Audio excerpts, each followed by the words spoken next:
我是学 YouTuber 露露露。本次影片要带来的是关于珊瑚宫星海的角色评测与抽取建议。由于珊瑚宫星海是在中秋连假的最后一天进卡池的，刚好那天露露也去体验一下人类的中秋节，所以晚了一天才了解星海。赫然发现星海的评论也真是太一面倒了，比起最开始的钟离卡池刚推出后的声浪更加极端，更甚至连代抽预约更是迎来了史上最快速的代抽时间。即便如此，露露在实际使用星海过后，还是有一些自己的心得。星海这名角色并不是单单从一个功能点去和其他角色比较，而最好是要以综合能力来看，因此还是有适合星海的玩家的哦。影片开始前，如果你还没有订阅露露的频道的话，记得先订阅一下哦。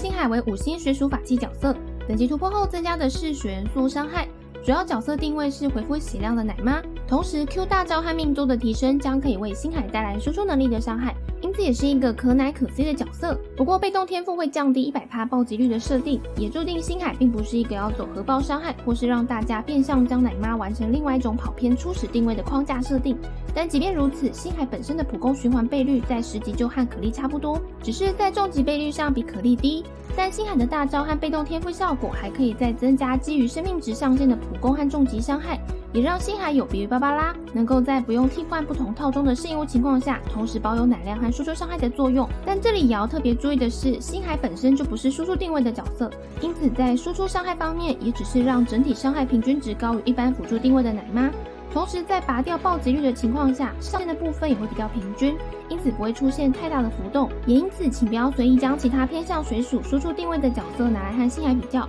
虽然当前已经有很多治疗定位的角色都有不错的功能性，因此星海与其他奶妈放在一起比较时，可能会看起来没有特别突出的差异点。但作为奶妈定位的星海来说，在能力上是及格的。不过还是要看你自己当前的角色持续不需要星海这名角色，再决定是否要抽哦。星海的普通攻击是3段式的水元素伤害，重击体力需要消耗50点偏高，因此平常使用时不太会使用重击的，除非遇到群怪才有可能会使用重击的机会。且第3下的普攻星海会转一下，比起前面2下，第3下会有较长的后摇时间。若是在开启 Q 大招的情况下，需要透过普攻和重击来回复全队血量时，若是想要在大招维持的10秒时间内打出最多的平 A， 会建议是透过 AA 走才能确保有最大值的普攻次数，或是 AA 跳、AAA 跳、AAA 冲刺的技能手法，但也是会需要练习一下哦。一技能能够让星海召唤出一只能够替当前场上队友回复血量的水母化海月，回复血量的同时也会按照水母自身周围持续打出水元素范围伤害，在水母出现的一瞬间也会替珊瑚宫星海附上潮湿状态，同时也会替周围的敌人进行范围上水，这点和行舟的单体上水是有所不同的。同时水母的驻场时间是12秒，莫娜的一技能范围上水持续时间约在6秒，比起莫娜的后台上水时间也长了2倍。此外，若是在水母持续时间快结束时再开 Q 大招的话，透过被动天赋可以重置水母的存在时间，所以透过 1Q1 的连招循环就可以让水母存在在场上最多36秒的时间，也是目前所有角色中所能提供最长的后台挂水时间。也要注意的是，水母的恢复范围也是基于水母自身的周围，大约是一个班尼特大招的范围，在范围边缘会有水元素的蓝色边线。若是对于技能范围不熟悉的话，一开始要特别留意一下回血的范围有多大，以免跑出水母的补血范围死得不明不白哦。而且水母是不会移动的，因此也要特别注意水母放出来的位置。Q 大招会对周围敌人造成水元素范围伤害，并为星海披上一层水元素的雨衣，持续时间10秒。在这段期间，星海可战场输出并回复全体队友血量。若是搭配许多脱手大招的角色，在这段期间也能够化为武装驾驶员进行不错的输出。能量需要70点，会蛮需要元素充能效率的副词条或提供元素能量的队友。突然觉得跟传说剧情的他还真的是有点符合。持续过程也会基于珊瑚宫星海的生命值上限来提升星海的普攻、重击和水母化海月的伤害。当普攻和重击命中敌人时，每一次命中皆可以回复全体队友的血量，类似于77开启一技能并攻击敌人时的全体回血作用。此外，这段期间也会提升抗打断能力，抗打断效果其实并不明显，若是受到怪物重击还是会被击飞，并且可以在水上行走，就此变成脚底会击查克拉的 Naruto。但这个水上行走的部分会比较类似于将水面转为地面，若是开 Q 之后跳水可是会摔死的哦。虽然目前还不太明白这个水上行走的实用性会在什么地方，但感觉应该是海祈岛用来追漂浮密林时会蛮方便的吧。被动天赋1，当释放 Q 大招的时候会重置水母的存在时间，原本水母存在时间12秒，冷却时间20秒的情况下，将会有8秒的后台挂水空窗期。但当解锁被动天赋后，就可以透过 1Q1 的连招延长水母在场上的存在时间。被动天赋2，当星海处于 Q 大招的羽翼状态下时，将会基于治疗加成的15%来提升普攻和重击的伤害，较多的影响在于 Q 大招。被动天赋3，可以提供给队伍中自己的角色游泳时消耗的体力减少20%。最后是关于星海的天赋升级优先顺序。由于星海的普攻倍率高，因此在初期可以先将 A、E、Q 都先升到6，再来比较重要的天赋是 Q 大招。在 Q 大招的状态下，星海才会有伤害。在没有开 Q 的情况下，1技能的水母也只是挂水的装饰，因此可以再将 Q 拉到9。其次再看 Q 大招加上1技能水母的回血量来决定是否再提升总体的奶量。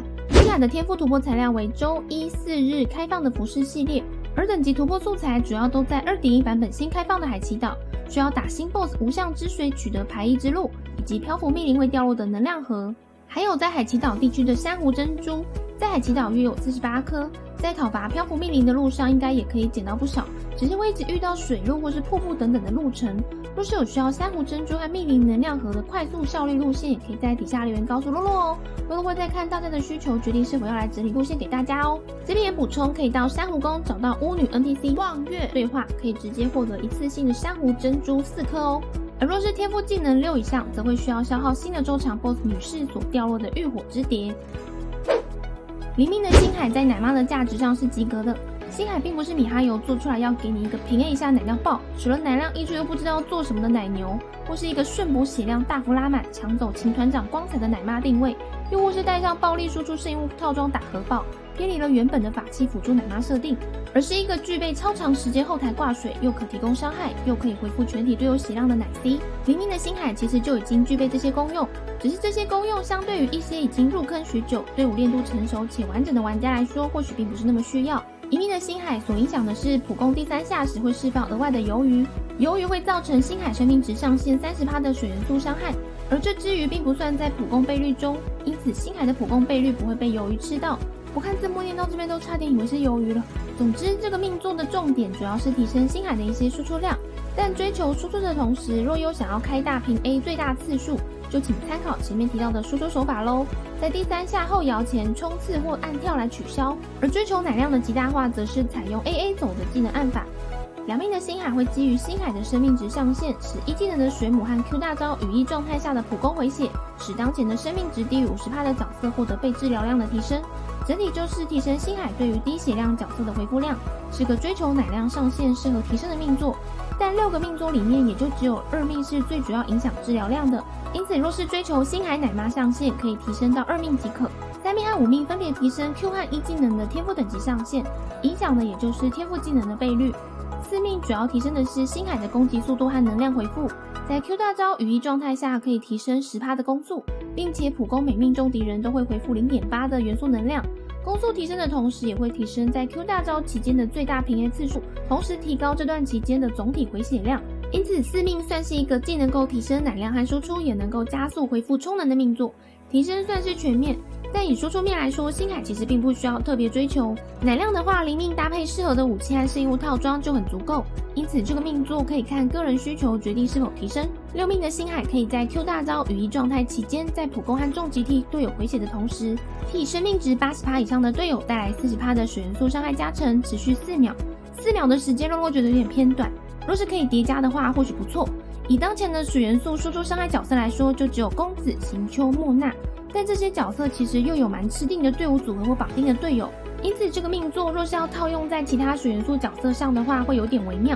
目前来看，最适用这个加成的就是星海自己，能够在 Q 大招战场输出时有额外的水元素伤害加成，或是有可能和星海放同一队的武道行秋。最后总结命座抽取建议，黎命的星海就具备大部分所需要的功能，1命可以提升输出，但若是输出手法上习惯用 AA 走的话，可以不用抽1命。2命的话，可以巩固星海在队友面临到危急时刻时，拉高低血量角色的血量和续航力。对是奶妈定位的星海来说，毕业的命座。但若是本身自己已经有多名奶妈可以确保队伍的生存环境的话，这个命座也就不一定需要，要看自己的队伍状态评估。4命和6命也是差不多的意思。满命的星海就可以当一个能输出和回血的奶 C， 但也请记得星海的主要定位就是恢复型角色，请不要觉得他可能会像雷电将军这样的7神等级提供直变的游戏爽度。先确定自己的角色池环境，再决定是否要让星海提升到这样的程度。而若是XP党的话，当然这些考量点都不重要咯。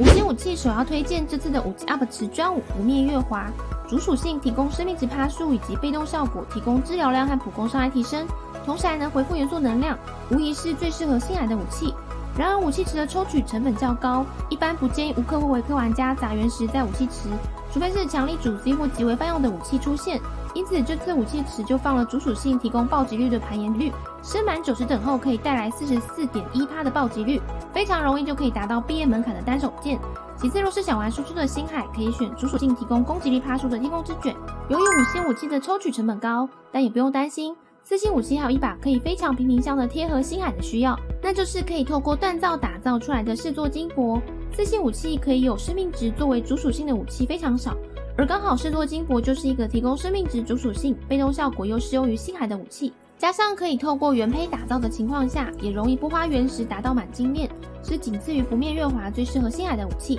走辅助上的星海也可以再选择培养成本更低的满精炼3星讨龙鹰结传，主属性也是提供生命值趴数。满金的被动效果可以提供给队友增加 48% 的攻击力加成，也是很不错的武器。这些武器同样也适用于芭芭拉，只是不灭月华对芭芭拉的提升还是不如星海持有的完整契合。星海的圣物搭配很简单，由于 E 和 Q 都是基于生命值趴数，而输出伤害源自于水元素伤害，爆伤和爆率完全不用考虑，因此主要就是从生命值趴数或水元素伤害相关的圣物套装来做搭配。在刷圣物的时候也不用花太多时间，因为生命值主属性的圣物出现几率是比较高的。若是考虑治疗面向的话，可以选择少女4件套；考虑水元素伤害的话，可以沉沦之心4件套；考虑辅助面向的话，也可以选择千言4件套。若是过渡期，也可以上面提到的3套采用2+2的套装搭配。若是洛洛自己选的话，会比较喜欢千言4件套，可以提升星海生命值之外，又可以提供给队友 buff。一技能水母在场上的上水也可以有效触发千言4件的被动。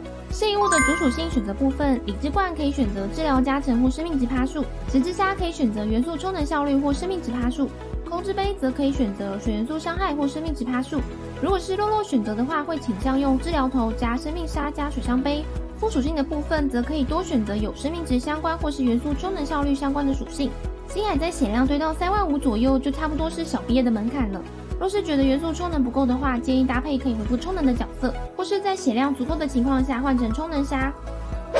这边提供一些星海的组队搭配给大家参考，但其实大世界的探索中，若是队伍中有缺奶妈的位置，都是可以放星海的。因此这边只是从元素反应的效果所提供的一些组队搭配。星海闪电队的队员组成为3武宫星海加北斗加行秋加菲希尔，主要透过搭配可以打出脱手大招的角色来提供给星海 Q 大招战场输出的效益最大化组合。双水共鸣的情况下，可以再提升受治疗效果 30%。双雷共鸣在触发感电反应时可以产生雷元素为例，水加雷的组合也可以不断打出感电伤害。北斗的位置也可以换成全金中的砂糖。除了星海以外都是4星角色，算是比较平民的组合。这队的组合为甘雨加神力灵华加风原万叶加3武宫星海。若是在没有莫娜的情况下，星海可以代替莫娜成为这队提供上水的角色以及回复血量。输出手法是先让星海一技能召唤出水母，再接甘雨 Q 大招 Disco 球，再接万叶 EQ1，而后接神理 EQ， 最后切星海 Q 大招和疯狂的平 A。搭配2名兵系主 C 和星海的长时间水母存在上水，可以达成无限循环的涌动。万叶的部分也可以换成温迪。若是没有2名兵系主 C 而有莫娜的情况下，也可以组甘雨或神理加莫娜加星海加万叶，同样也能实现持续的涌动效果。这队的队员组成为雷电将军加满命9条沙罗加风原万叶加3武宫星海。这队主要是将原本的班尼特换成了3武宫星海。雷电将军可以让星海的充能得到非常大的加速。若星海是带讨龙术的话，一样可以提供给队伍增伤，因此和班尼特原先的作用类似，只是 Q 大招补血可以一次回复全体队友，在应付无视护盾扣血的生机螺旋11层环境中，甚至不用练到60等就可以发挥不错的奶量和辅助效果。总结星海的抽取建议，洛洛这边会觉得，若你已经是队伍成型且偏向强度党的话，星海的加入对你的队伍来说提升并不会很大，尤其像是已经有恋情、77、芭芭拉3名奶妈的情况下。加上应该也有大多数人在雷电将军就已经把原石喷光，现在荷包也干了，需要重新蓄能，就可以趁这个时候休息一下。而对于缺少奶妈的萌新来说，虽然奶妈对于萌新开荒的体验是很有帮助的，但星海也并不是那么推荐刚入坑不到1个月的新手来抽，因为星海的突破材料大多在到期的海奇岛，漂浮密林其实对新手来说也不算好打，加上到期的险峻环境，可能抽到星海后还要花上一大段时间才能到打素材的地方，因此其实星海会比较建议大约冒险等级在35到45等之间，队伍刚成型想要再加强或补强生存率的玩家，其实星海的培养成本不高，灵命搭配视作金箔就可以用。若是5星角色和水属角色也不够多的情况下，星海的挂水可以做很多元素反应，治疗搭配大世界探索或副本也可以降低翻车率，且星海的高血量在遇到危急时刻也可以适时切出来挡伤害，同时做回血。而若你是XP党的话，这些都不用管，抽就对了。毕竟这只角色颜值或许是最毋庸置疑的了。论收藏价值，收服进陈歌湖的话，这一定是推荐抽的。说了那么多，洛洛再整理最后的结论吧。1. 已经有强力成型队伍玩家不用抽。2. 没有情77芭芭拉其中1到2只奶妈可以抽。3. 入坑一段时间，经历的5星角色池不多，想提升生金螺旋星数和各副本生存率可以抽。4. XP党都抽，甚至抽到满命都不用管。以上就是关于350星海的角色评测全分析，提供给犹豫抽星海或是不知道如何培养星海的肉肉们。虽然星海的评论在网络上比较偏激一点，但实际了解后，其实星海也不是那么简单，从一个面向就能评定它的价值。也花了很多时间研究写出这些内容。一直以来，原神都是 PVE 游戏，线下 PVP 的评论都是从单点去看输出伤害，去看奶量，去看单一项数字的呈现。但一直以来，游戏的本质都是打的 sports， 打得通螺旋，找得到大腿爆就好。追求极致核爆伤害和面板，在游戏里面也都不实用，也会让新手不知道怎么看自己的队伍到底需要什么角色，只知道抽一堆输出，最后都不练辅助。虽然洛洛也因为被雷电将军榨干的关系，还没办法抽星海好好的测试多种组合，但一样提供最中立和理性的分析给大家。同时也希望大家维持一种风气，不论你喜不喜欢这只角色，都请不要影响有抽这名角色的人，或是在公开的地方大肆评论这名角色的不好。每个人都有主观喜欢或不喜欢任何角色的自由，但当你今天不喜欢这名角色，也应该要尊重拥有这名角色的玩家。不同的账号有不同的玩法，就是有不同人的玩法，才会让大家的讨论更有趣更有欢乐。关于无相之水和女士的讨伐影片，洛洛还在赶工中，那有任何问题可以在底下留言，洛洛都一一回复。觉得影片内容时候也欢迎分享给更多人知道。若是想支持洛洛的频道内容，也可以点击加入按钮来加入洛邦会员，每个月请洛洛喝杯鲜奶茶加鸡排。最后喜欢洛洛的影片，可以点击喜欢，给洛洛一个鼓励。喜欢越多，给洛洛的帮扶就越强哦。目前每周日晚上也会固定直播玩原神，每周1到晚上9点半更新影片。我是学 YouTuber 陆洛洛，我们下次见喽。